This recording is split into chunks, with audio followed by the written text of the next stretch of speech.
오늘 이 시간 하나님께서 우리에게 주신 말씀은 히브리서 10장 19절에서 20절까지 신약 성경의 364페이지 말씀입니다. 히브리서 10장 19절에서 20절까지 두 절의 말씀 우리가 함께 읽도록 하겠습니다. 시작. 그러므로 형제들아 우리가 예수의 피를 힘입어 성소에 들어갈 담력을 얻었나니 그 길은 우리를 위하여 휘장 가운데로 열어놓으신 새로운 살 길이요 휘장은 곧 그의 육체니라. 아멘. 오늘도 이 시간 사랑과 은혜가 넘치는 예수 기적교회 예배 오신 여러분을 주님의 이름으로 환영합니다. 오늘도 하나님께서 바로 나에게 주시는 말씀을 듣기 전에 힘차게 선포하고 하나님께서 주시는 말씀을 듣도록 하겠습니다. 내게 능력 주시는 나의 주님 안에서 내가 모든 것을 할 수 있느니라. 다 같이 선포하겠습니다. 내게 능력 주시는 나의 주님 안에서 내가 모든 것을 할 수 있느니라. 아멘.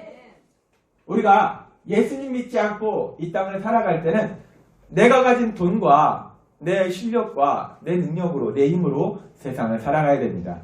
근데 우리가 예수님 믿는 사람들이 세상 사람과 다른 것은 우리는 더 이상 내가 돈이 얼마나 있는지, 내가 학벌이 어떻게 되는지, 내가 힘이 얼마나 센지, 내가 얼마나 능력이 있는지 그것이 중요한 것이 아니라 우리는 연약하고 어리석고 미련하고 가진 것도 없고 배운 것도 없을지라도 우리를 사랑하시는 전능하신 하나님, 그 하나님이 우리 삶 속에 역사하심을 하여 그 하나님의 역사하심에 따라서 승리하는 삶을 살게 될 걸 믿습니다.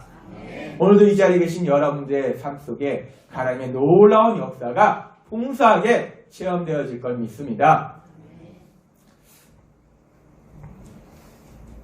어제도 뉴스를 보고 요즘 뉴스를 보면은 강화문하고 서초동하고 서로 다른 진영이죠. 생각이 다른 분들입니다.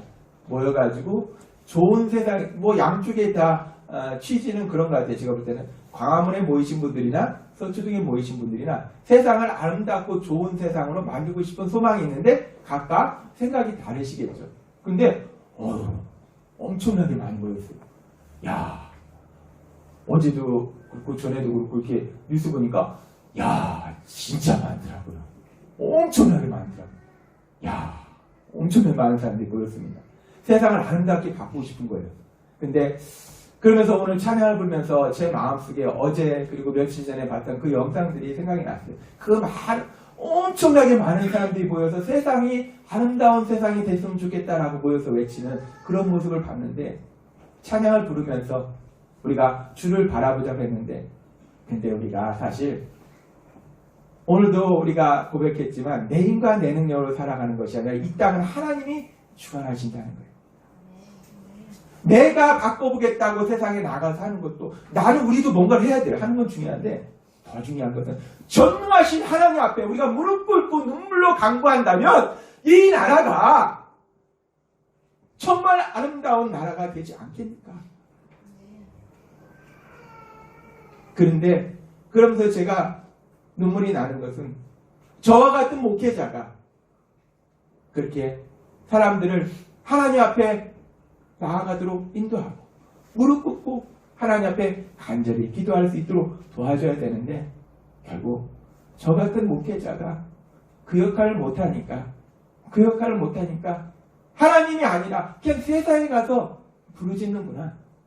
찬양을 부르면서 제가 제 자신의 무능함과 하나님이 주신 사명을 제대로 감당하지 못하는 그런 어리석음과 그러면서 회개의 마음이 들고 눈물이 났습니다.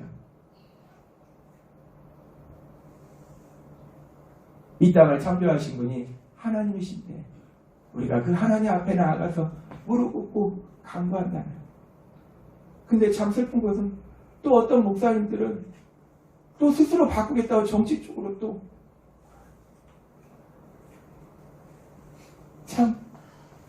참 슬픕니다. 우리가 하나님 앞에 이쪽이 옳은지 저쪽이 옳은지 저는 모르죠. 하나님은 아시죠. 그리고 또 모르죠. 다 틀릴 수도 있고 다 맞을 수도 있고 그건 모른다는 거예요. 근데 하나님은 모든 걸 아시고 어찌든 그 하나님은 가장 선하시고 가장 좋은 길로 인도하시기 때문에 우리가 그 하나님 앞에 무릎 꿇고 간구한다면 하나님이 이 나라가 정말 너무나 아름다운 나라로 우리 하나님이 만들어주시지 않을까. 근데 그러거나 저러거나 이 자리에 있는 우리들도 그 하나님 앞에 간절히 부르짖어서 정말 우리가 살고 있는 이 나라가 정말 세상 속에서 세계 속에서 아름다운 나라, 정말 서로 사랑하면서 행복한 나라. 우리가 몇십만, 몇백만은 안 되지만 우리의 작은 기도 속에 전능하신 하나님 능력으로 역사하실 걸 믿습니다.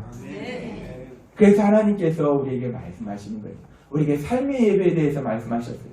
주일에만 우리가 직장 생활하고 또 사업하고 학교 다니니까 매일매일 교회 와서 하나님을 만나서 부르짖을 수 없잖아요. 기도할 수 없잖아요. 그러니까 삶의 예배에 대해서 말씀하신 거예요. 우리가 삶의 현장에서 내가 사업장에서 내가 직장에서 공부하는 중에 그 중에 우리가 매 순간마다 하나님을 만나는 그 삶의 예배에 대해서 우리에게 말씀하셨어요. 우리가 삶의 예배를 통해서 하나님을 만나서 하나님 위로도 받고 하나님 주신 지혜도 듣고 또 우리가 그 과정 속에서 또 세상을 향해서 기도도 하고 그래서 하나님께서 우리 예수 기존교회 성도님들을 사랑하셔서 그 삶의 예배에 대해서 말씀하셨는데 우리 성도님들이 한 주간 삶을 살아가면서 어떻게 하나님의 그 말씀, 특별히 주일에 바로 나에게 주신 그 말씀을 어떻게 묵상하고 또 그 말씀을 어떻게 삶으로 살려고 애썼는지 우리 삶의 예배 카톡방에 한 분 한 분 올려주셨는데 제가 그 한 분 한 분 그 올리신 내용을 읽을 때마다 우리 성도님도 그렇고 우리 청년들도 그렇고 우리 청년들 참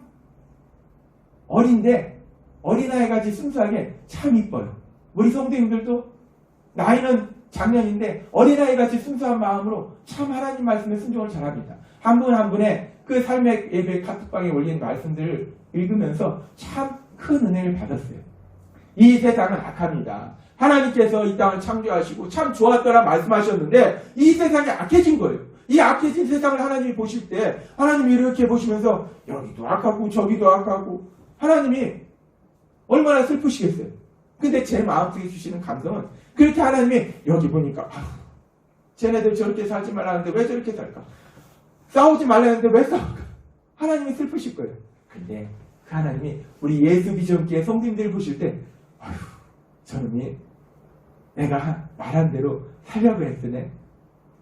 우리 예수 비전교회 성도님들을 보실 때 슬픔의 장시였던 그 하나님이 그 마음속에 기쁨이 넘치시고 환하게 웃으시는 놀라운 역사가 일어나게 될 걸 믿습니다.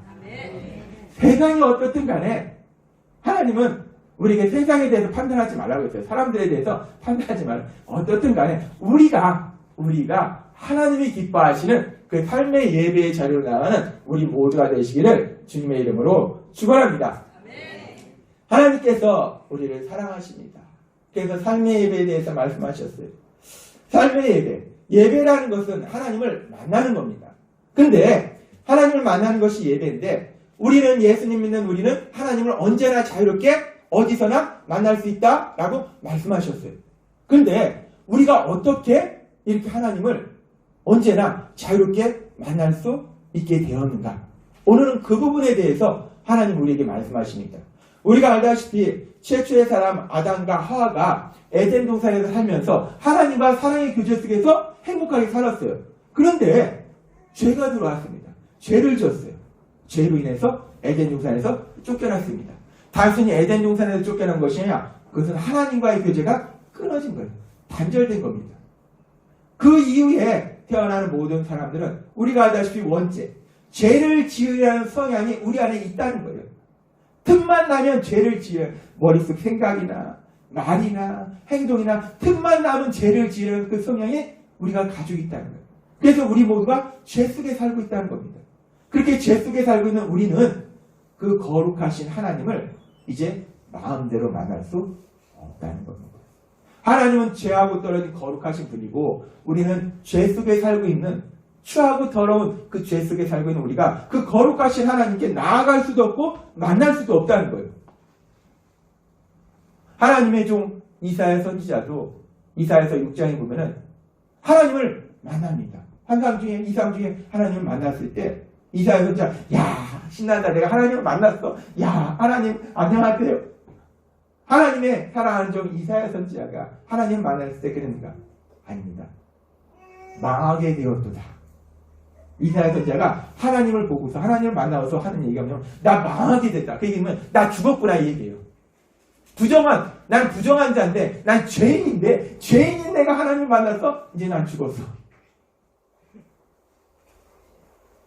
하나님의 종 이사야 선지자도 그 하나님을 만났을 때 첫 번째 만에 야 나 하나님 만났으니까 사람들한테 가서 자랑해야지 그게 아니고 죄인이 감히 하나님을 만나면 그러면 나는 이제 죽었구나 난 망했구나 라고 이사야 선지자가 고백하더라는 거예요. 죄인은 하나님 곁에 갈 수도 없고 더군다나 만날 수도 없습니다. 그런데 어떻게 우리는 그 하나님을 자유롭게 언제나 만날 수 있는가? 제가 며칠 전에 인터넷 신문을 봤는데 아주 재미있는 기사를 봤는데 가치 투자의 귀재라 불리는 워런 버핏, 버크셔 해서웨이 최고 경영자와 함께하는 점심 식사 가격이 역대 최고가를 기록했다. 이 워런 버핏이라는 사람하고 한번 점심 먹으면서 얘기 나누는데 그 가격이 얼마냐면 월스트리트 저널에 따르면 올해로 20년째를 맞은 버핏과의 점심 경매 낙찰 가격이 350만 달러. 350만 달러니까 얼마니까 감이 안 옵니다. 달러니까. 우리 돈으로 제가 환산해봤습니다. 41억 원. 워런 버핏이라는 미국의 아주 유명한 사람이 있습니다. 미국의 포브스지 경제 전문지에서 올 한해 그 미국의 부자 순위를 이렇게 해봤더니 재산 순위를 해봤더니 이 워런 버핏이라는 사람이 재산이 얼마냐면은 808억 달러. 이것도 좀 감은 안 해요. 우리 돈으로 한번 계산해 보겠습니다. 우리 돈으로 96조 원. 그냥 조금 떨어지는 돈만 우리 줘도 이 100만 원, 1000만 원, 10억, 100억, 1000억 많은 건 알겠는데 이 조 단위로 가면 이게 감이 사실 안 돼요. 저게 돈이요. 종이 96조래요. 재산이. 96조. 야, 한 사람 재산이 96조. 어마어마합니다. 미국에서 3위래요. 부자 3위. 그러니까 이 사람이 아주 투자를 잘합니다. 그래서 이 많은 돈을 번 거예요. 그러니까 이 사람과 한 끼 식사를 하면서 단순히 밥만 먹는 것이 아니라 밥을 먹으면서 이 사람한테 이런저런 조언을 듣는 겁니다. 얼마나 귀합니까? 그러니까 그 1년에 한 번 이렇게 경매를 하는데 그 가격이 41억 원. 뭐 한 달 내내 만나는 것도 아니고 하루 종일도 아니고 그냥 한 끼 점심 식사 하는데 41억 원이래요. 엄청나지 않습니까? 대단합니다. 야 정말 대단해요. 이 사람이 워낙 유명한 사람이기 때문에 이 사람하고 만나서 얘기를 나눠서 조언을 들으면 그만큼 또 많은 것들을 배울 수 있기 때문에 41억 원이 아깝지 않은 거예요. 이 사람들은. 그러면서 제가 이 기사를 읽으면서 생각해 봤습니다. 이런 투자, 세상적인 엄청난 지혜를 가진 사람하고 한 끼 점심 식사를 하는데 41억 원의 비용이 들어간다면 이 땅의 사람 중에 가장 지혜로운 사람은 전무후무하게 지혜로운 사람은 솔로몬이에요. 솔로몬 같은 사람이 있으면 그 사람을 만날 때 우리가 얼마의 비용이 들어가야 될까? 근데 더 중요한 것은 그 솔로몬에게 지혜 주신 분이 누구냐면은 하나님이시라는 거예요. 솔로몬이 이 워런 버핏이 엄청나지만 이 솔로몬은 역사상 전무후무한 지혜를 가진 사람이에요. 근데 그 솔로몬에게 그 지혜를 주신 분이 하나님이라는 거예요. 그러면 그리고 이 워런 버핏을 만든 사람도 하나님이라는 거예요.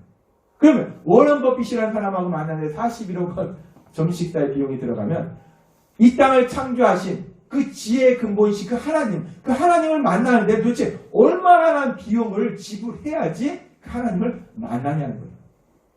근데 그 하나님을 단순히 한 번 만나는 것이 아니라 그 하나님과 매번 언제든지 만날 수 있는 그 특권을 가지려면 도대체 얼마의 비용을 지불해야지 우리가 그 하나님을 만날 수 있냐는 거예요. 얼마의 비용이 들어요? 그 전능하신 하나님, 지혜를 주신 그 하나님, 워런 버핏을 만드시고 워런 버핏에게 지혜를 주신 그 하나님, 그 하나님을 만날 때는 도대체 얼마나 많은 비용이 들어가야 될까? 이 상상이 안 가요. 도대체 얼마를 내야 되는 거야, 이거 도대체. 근데 하나님은 요한복음 1장 12절에서 이렇게 말씀하십니다.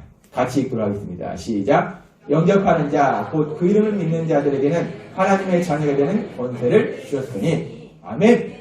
우리가 예수님께서 바로 내 죄를 대신하여 십자가에 죽으시고 부활하셨음을, 내 죄를 대신하여 죽으셨음을 우리가 믿을 때 그 예수님을 믿으면 우리는 하나님의 자녀가 된대요. 그런 권세를 주신대요. 그래서 우리가 언제나 그 하나님을 자유롭게 만날 수 있는 그 특권이 우리에게 주어진다는 겁니다. 믿음을 통해서 그 특권이 주어진다는 겁니다. 그런데 그 믿음에 대해서 성경은 또 이렇게 말씀합니다. 에베소 2장 8절과 9절 말씀 같이 읽도록 하겠습니다. 시작. 너희는 그 은혜에 의하여 믿음으로 말미암아 구원을 받았나니 이것은 너희에게서 난 것이 아니요 하나님의 선물이라. 행위에서 난 것이 아니니 이는 누구든지 자랑하지 못하게 합니다. 아멘. 믿음을 통해서 믿으면 하나님의 자녀가 되어서 하나님과 언제나 자유롭게 만날 수 있는 특권이 있어요. 근데 그 믿음이 지금 에베소 2장의 8절에 보니까 우리의 구원이 하나님의 선물이라는 거예요. 하나님이 그냥 주신다는 거예요. 근데 구원을 이루기 위해서 필요한 것이 뭐냐면 믿음이라는 거예요. 구원이 선물이기 때문에 믿음도 선물이라는 거예요. 믿음을 통해서 우리가 하나님과 자유롭게 만날 수 있는 그 특권을 갖게 되는데 그 믿음이 하나님의 선물이라는 거예요. 놀라운 소식입니다. 세상에 뛰어난 지혜를 가진 사람하고 만나는 것도 41억 원, 그 엄청난 비용을 지불하면서 만나는데 그 사람을 만드시고 그 지혜를 주신 그 하나님과 만나는데 그것도 한 번도 아니고 언제나 만나고 싶을 때 만날 수 있는 그 놀라운 특권이 우리가 엄청난 돈을 지불해서 우리가 엄청나게 노력해서 그 특권을 우리가 얻는 것이 아니고 하나님께서 우리에게 그 특권을 선물로 주셨다는 거예요. 어떤 비용도 우리가 지불하지 아니하고 하나님께서 그 놀라운 특권을 우리에게 선물로 주셨음을 믿습니다. 하나님께서 그 놀라운 특권을 우리에게 선물로 주셨어요. 얼마나 감사합니까? 근데 참 사람이 연약한 것이 이 놀라운 특권을 우리가 어떤 노력도 하지 않았어요. 우리가 어떤 비용도 지불하지 않았습니다. 하나님 우리에게 선물로 주셨어요. 그런데 내가 노력하지 않고 내가 비용도 지불하지 않고 하나님이 나에게 선물로 주셨기 때문에 그냥 어떻게 보면 공짜로 주신 거예요. 이 공짜네? 그러니까 이것이 얼마나 소중한지를 온전히 알지 못한다는 거예요. 우리가 하나님께 나아가는 것이 하나님이 우리에게 선물로 주신 건데 얼마나 엄청난 건지 이 공짜네? 공짜 별거 아니지 뭐. 온전히 이걸 우리가 깨닫지 못하니까 그 하나님께 자유롭게 나아가는 그 특권을 자유롭게 우리가 마음껏 사용하지 못하고 있는 것이 아닌가. 사람이 참 연약해서 내가 노력한 거는 소중한데 내가 노력하지 않고 얻은 거, 선물로 받은 거, 누가 사랑해서 선물로 준 거 별거 아닌 것 같이 느껴진다는 거예요. 이 어떤 가정에 청소년 아들이 하나 있었어요. 근데 이 아들이 신발이 여러 개가 있는데 애들이 신발이 많잖아요. 많이 있는데 그 중에 유독 아끼는 신발이 있는 거예요. 다른 신발은 신었다가 벗으면 그냥 툭 집어 던집니다. 여기 떨어져 있고 한 짝은 여기 떨어져 있고 한 짝은 저기 떨어져 있고 한 짝은 뒤집혀 있고. 그런데 이 신발은 신고 오면은 딱 와가지고 딱 들어서 딱 물이지로 닦고 딱 들어가지고 신발짝 다 치우고 제일 좋은 곳에 딱 놓는 거예요. 어느 날 아버지가 그 모습을 봤어요. 야, 이상한 거예요. 다른 신발은 그냥 한쪽은 여기 있고 한쪽은 저기 뒤집혀 있고 이렇게 벗어놓는데 그 신발만은 이렇게 얘가 신고 나면은 다 닦고 먼지 털고 해가지고 제일 좋은데 다 이렇게 보관하는 거예요. 아버지가 보니까 이상한 거예요. 아버지가 물어본 거예요. 야, 신발이 그냥 신고 다니면 되는 거지. 너 뭘 그렇게 신발에 애지중지하냐? 어? 도대체 그 신발이 뭔데 그렇게 너는 애지중지해? 아버지가 물어본 거예요. 아버지가 아들의 대답을 듣고 멍해졌습니다. 아들이 뭐라고 했냐면 아들이 이렇게 얘기했대요. 아버지, 다른 신발은요 아버지가 준 돈으로 샀거든요. 근데 이 신발은요 제가 아르바이트해서 힘들게 벌어서 산 신발이에요. 힘들게 돈 벌어 샀거든요. 그러니까 이 신발은 소중하죠. 아버지가 얼마나 엉이 좋겠습니까? 아버지가 준 돈은 안 중요하고 아버지가 그 돈을 길에도 주셨으니까 세상에서 별 치사하고 더러운 거 다 참아가면서 그래서 벌어서 준 건데 그거는 안 소중하고 지가 힘들어서 벌어서 버는 거는 소중하고. 근데 이 철없는 이 청소년기 이 아들의 모습이 어떻게 보면 우리의 모습이라는 거예요. 우리가 열심히 노력해서 우리가 돈 내서 한 거면 소중한데 그냥 받은 거 에이, 선물인데 뭐 이것이 소중한 줄 모른다는 거예요. 근데 내가 열심히 힘들게 일해서 버는 것도 소중하겠지만 사실은 더 소중한 것은 누군가 나를 사랑하기 때문에 선물로 준 것이 더 소중한 것인데 그 소중한 것을 우리가 온전히 알지 못한다는 거예요. 하나님께서 우리가 하나님을 자유롭게 만날 수 있는 이 특권이 우리가 어떤 노력을 한 것도 아니고 우리가 어떤 비용을 지불한 것도 아니고 하나님께서 선물로 주셨다는 거예요. 우리가 하나님을 자유롭게 만날 수 있는 특권 속에는 우리를 사랑하신 하나님의 놀라우신 사랑이 있다는 겁니다. 그러니까 이 선물이 얼마나 소중하겠습니까? 너무나 소중한 거예요. 우리가 이 하나님의 사랑을 생각할 때마다 이 선물이 너무나 기쁘고 감사함으로 다가올 수 있는 복을 누리는 여러분이 되셨으면 좋겠습니다. 네. 얼마나 소중한 거예요. 하나님이 날 사랑하셔서 선물을 주셨는데 그 하나님의 사랑이 그 선물 안에 그 특권 안에 있기 때문에 너무나 소중하고 너무나 감사하고 그리고 더 나아가서 사실 이 선물 안에는 우리는 아무런 노력도 하지 아니하고 우리는 아무런 비용도 지불하지 않았지만은 하나님이신 우리 예수님은 이 선물을 우리에게 주시기 위해서 엄청난 대가를 지불하셨다는 거예요. 우리 예수님께서 이 선물을 우리에게 주시기 위해서 대체 어떤 비용을 지불하셨는가? 얼마만한 비용을 지불하셨는가? 그것이 하나님께서 오늘 우리에게 주신 말씀입니다. 하나님께서 오늘 히브리서 10장 19절에서 이렇게 말씀합니다. 같이 읽도록 하겠습니다. 시작. 그러므로 형제들아 우리가 예수의 피를 힘입어 성수에 들어갈 담력을 얻었나니. 아멘. 예수의 피를 힘입어 성수에 들어갈 담력을 얻었나니. 이 성소는 구약의 대제사장들이 들어가던 성전 안에 있는 지성소를 의미합니다. 지성소에서 대제사장이 하나님을 만납니다. 그래서 성수에 들어갈 담력을 얻었다. 이 말씀은 뭐냐면 하나님을 만날 수 있는 담력, 하나님을 만날 수 있는 자격을 얻었다. 그 말씀이에요.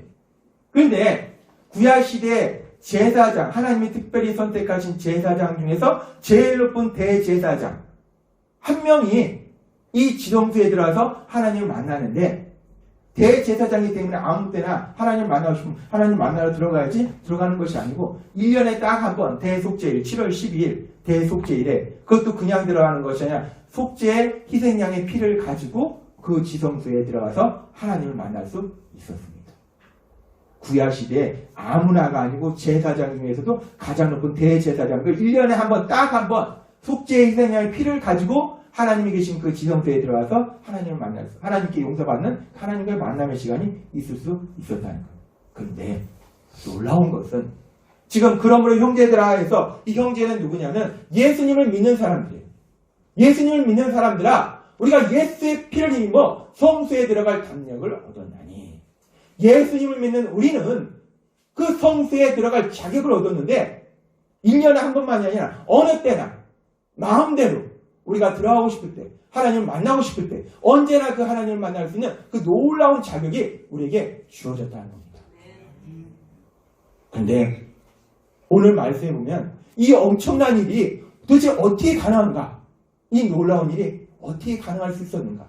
그 부분에 대해서 히브리서 10장 19절이 뭐라고 말씀하냐면 예수의 피를 힘입어. 예수의 피를 힘입어.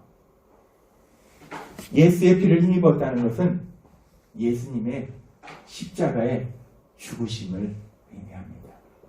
예수님의 십자가의 죽으심이 있었기 때문에 예수님 믿는 우리들이 그 하나님 아버지께 언제나 자유롭게 나아갈 수 있는 놀라운 특권이 있었다는 거예요. 그런데 이 예수님의 십자가의 죽으심, 그 십자가의 죽으심에는 우리가 알다시피 그 십자가 죽으심 바로 전에 겟세마네 동산에 그 간절한 기도가 있습니다. 하나님신 예수님도 이 십자가는 너무나 큰 엄청난 고통이라는 거예요. 그 고통 앞에서 예수님께서 기도하실 때 얼마나 간절히 기도하면 땀이 나는데, 땀이 막 송골송골 나는데, 간절히 기도하니까 땀이 나는데 땀이 땅에 떨어지는 핏방울 같이 간절히 기도하셨다. 이 예수님의 십자가에는 그 예수님의 그 간절한 기도가 있다는 거예요. 그리고 이 예수님의 십자가의 죽으심에는 예수님께서 십자가에 그냥 죽으신 것이 아니라 우리가 알다시피 예수님을 채찍으로 때립니다. 근데 그 채찍이 그냥 뭐 나무 채찍이 아니에요. 가죽에다가, 가죽으로만 때리면 덜 아프니까 이 로마 사람들이 엄청 잔인했습니다. 그 가죽 끝에 달아요. 뭘 달하면 뼈 조각이나 납 조각을 답니다. 이 가죽 채찍이 때리면 그 뼈 조각하고 납 조각이 살에 박힙니다. 뒤로 당기면 그 박혔던 뼈 조각과 납 조각에 뭐가 붙어 있겠습니까? 살점이 떨어져 나갑니다. 역사가들은 어떤 때는 그 채찍에 뼈가 드러나고 어떤 사람은 그 채찍에 맞으면서 죽는 경우도 많이 있었다라고 역사가들은 얘기합니다. 예수님의 채찍은요, 그냥 이렇게 우리가 학교 다닐 때 뭐 종아리 맞고 뭐 이런 거 있었어요, 옛날에는. 요즘 뭐 없겠지만. 그래서 뭐 몸들고 이 정도가 아니라는 거예요. 채찍으로 때리면 살에 박히고 그 살점이 떨어져 나오고 피가 튀고 피가 절절절 흐르고 그 채찍에는 그 피가 절절절 그 고통, 그 엄청난 고통이 있다는 거예요. 예수님의 십자가에 죽으시면 그 엄청난 고통이 있다는 거예요. 우리가 손만 조금 펴도 얼마나 아픕니까? 맨살이 떨어져 나가고 여기가 떨어져 나가고 등이 떨어져 나가고 이만큼씩 살이 떨어져 나가고 그 자리에 피가 절절절절절 흐르고 예수님의 십자가에 죽으시면 그 예수님의 엄청난 고통이 있었다는 거예요. 그리고 예수님의 그 십자가에 죽으시면 예수님의 십자가는 단지 육체의 고통뿐만 아니라 하나님의 저주를 대신 받으셔야 됐다는 거예요. 그래서 예수님께서는 십자가에서 절규하십니다. 엘리 엘리 라마 사박다니, 나의 하나님 나의 하나님 어찌하여 나를 버리셨나이까 라고 예수님은 절규하신다는 거예요. 우리가 하나님께 자유롭게 나아갈 수 있는 것이 우리는 아무런 노력을 한 것이 없어요. 우리는 비용을 지불한 것이 없어요. 하나님이 단순히 우리에게 선물로 그것을 주셨습니다. 그래서 우리는 그것이 별거 아니라 생각을 해요. 그런데 우리에게 그 놀라운 특권을 주시기 위해서 우리 예수님의 그 십자가의 죽으심이 그 엄청난 고통이 있었다는 거예요. 그래서 히브리서 10장 19절은 우리에게 말씀하는 겁니다. 예수의 피를 힘입어. 예수의 피를 힘입어. 하나님신 예수님은 우리가 그 하나님 아버지 앞에 지금 우리가 언제나 날마다 매일마다 그 하나님 아버지 우리가 일할 때나 사람을 만날 때나 언제든지 그 하나님 아버지 앞에 자유롭게 나아가서 그 하나님 아버지를 만날 수 있어요. 그렇게 삶의 예배를 드릴 수 있잖아요. 근데 그렇게 우리가 하나님 아버지를 만나도록 하시기 위해서 그 십자가에 그 엄청난 죽으심, 그 십자가의 피가 그 예수의 피를 힘입어. 그 예수의 피를 힘입어. 그 예수의 피를 힘입어 성수에 들려갈 능력을 얻었다라고 말씀한다는 거예요. 그 엄청난 그 예수님의 그 십자가의 그 고통을 통해서 우리가 하나님 아버지 앞에 나아갈 수 있는 이 놀라운 이 특권을 받게 됐다는 겁니다.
우리가 예수님을 바라볼 때 부활하셔서 하나님 보좌 우편에 계신 그 예수님을 바라볼 때도 있지만 우리가 십자가 위에 계신 그 예수님을 바라볼 때도 있어요. 그 십자가 위에 계신 예수님을 바라볼 때 그 십자가가 여기 있는 십자가처럼 이렇게 좋은 나무로 원목으로 매끈하게 만들어진 십자가 아니라는 겁니다.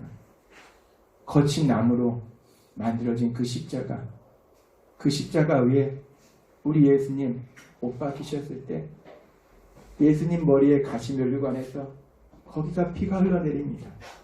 온 얼굴이 피투성이에요. 예수님 손, 예수님 발에서 피가 흘러내립니다. 손과 발이 피투성이 온몸에 채찍으로 맞아서 살점이 떨어져 나가서 온몸에 피가 흐릅니다.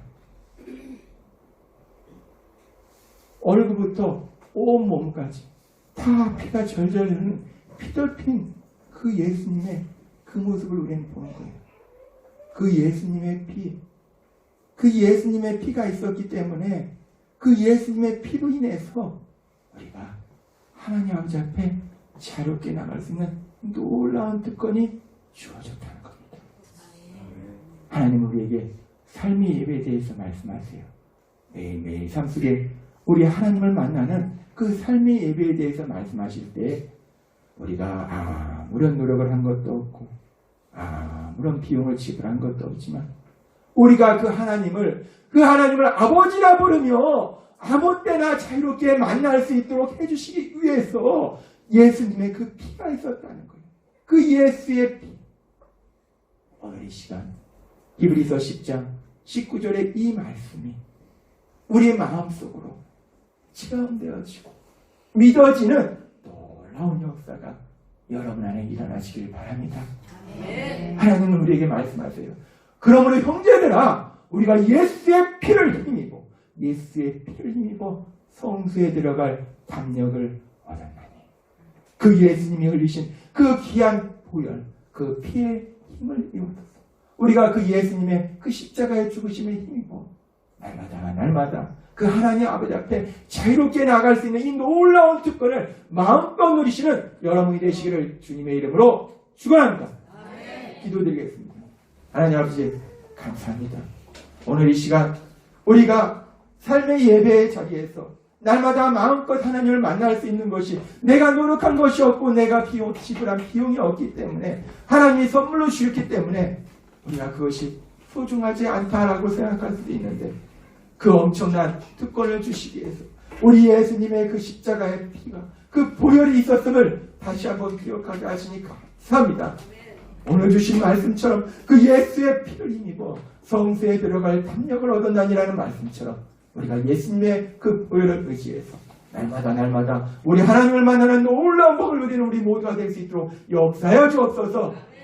예수님의 이름으로 감사하며 기도드렸나이다. 아멘. 이 시간 우리가 주여 세 번 부르시고 간절히 기도하실 때 주님 제 마음속에 그 예수님의 그 십자가의 피 제 믿음의 눈으로 바라보게 하옵소서.